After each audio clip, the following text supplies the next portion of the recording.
primitive medical care of a species that had barely begun to conquer its own diseases.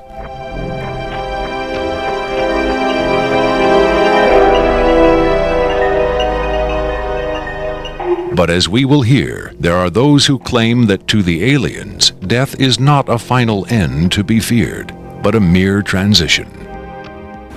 It was in the late 40s and early 50s that the U.S. government's policy toward UFOs was formulated. Publicly, there was Project Blue Book, which made a great show of gathering data on all the major UFO sightings, finally declaring them all to be hoaxes, mass hysteria, or swamp gas. But secretly, there may have been another policy at work. Over the years, several documents have come to light which seemingly confirm that a clandestine group, Operation Majestic 12 Group, aka MJ-12, was formed by special classified presidential order on September 24, 1947, for the express purpose of gathering information on UFOs and extraterrestrials, while at the same time keeping such information not only from unfriendly powers, but from the American public as well. If indeed Area 51 has become the nation's repository for alien technology and possibly alien visitors, then the extra-constitutional justifications for such secrecy were developed in the MJ-12 Group's planning sessions.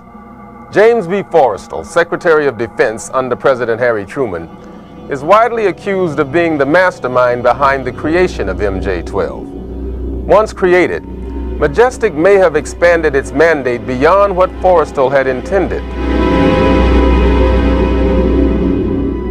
Whatever secrets Forrestal may have known concerning flying saucers and alien visitors, that knowledge died with him when in 1949 he mysteriously plunged to his death from a window at Bethesda Naval Hospital. Though he was being treated for depression, many UFO researchers doubt that his death was a suicide and point to the sinister workings of the possibly mythical MJ-12, which in their hypothesis may have been protecting its secrecy from a man who had come to believe the people had a right to know. As late as 1989, according to Bob Lazar, the identification badges at Area 51 read MADGE for Majestic. In December 1994, a document purporting to be the Majestic 12 Group Special Operations Manual was leaked to a noted UFO researcher. It contains the following directive under the heading Isolation and Custody. EBEs will be detained by whatever means are necessary and removed to a secure location as soon as possible. There follows this disturbing amplification. Although it is preferable to maintain the physical well-being of any entity, the loss of EBE life is considered acceptable if conditions or delays to preserve that life in any way compromise the security of the operations. From the beginning of the UFO age, it seems, secrecy was always the government's prime directive. In 1988, another anonymous government source, codenamed Falcon, claimed that a second extraterrestrial biological entity, EBE-2, voluntarily became a guest of our government, allowing himself to be examined and interviewed.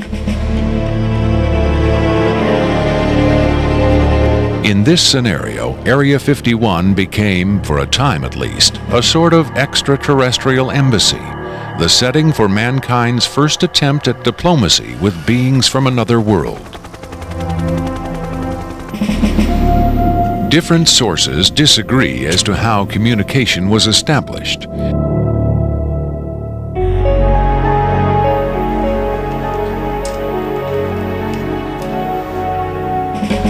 There is universal agreement that the EBEs are incapable or unwilling to speak human language. In addition to the pictographs used by EBE-1, it has been reported by Falcon that in the early 1950s, EBE-2 was fitted with some sort of artificial voice box, allowing him to speak words, and that he learned the English language very rapidly. Other sources doubt this story, however. By our kind, do you mean we Americans? What has been reported most persistently is that the aliens communicate via thought projection, or telepathy. Would have been tortured, made to give up their secrets, instead of questioned in this friendly manner. We cannot be forced to communicate. Has it been tried? Not by us. We speak to who's ever willing to listen. The idea of telepathic communication with alien beings carries with it the same doubts and controversy attached to telepathy itself. Do the practitioners of this ancient art really have the ability to read minds? Or are they crafty charlatans who simply tell the listener what he or she wants to hear? If the cynics are right, then the self-proclaimed telepaths recruited by the government in the 1950s were playing an astoundingly daring hoax by claiming to speak for the mute visitors from the stars. Defenders of telepathy call this notion preposterous and point to the long history of government-funded research into mind reading as proof that their science has merit.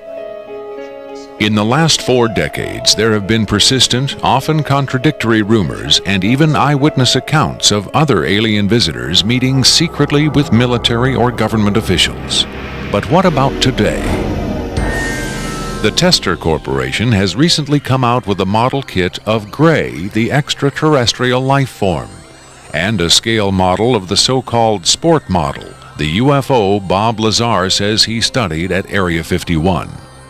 This UFO kit has quickly become one of the most successful model kits in the history of the company. If the military is, in fact, conducting tests of extraterrestrial spacecraft at Area 51,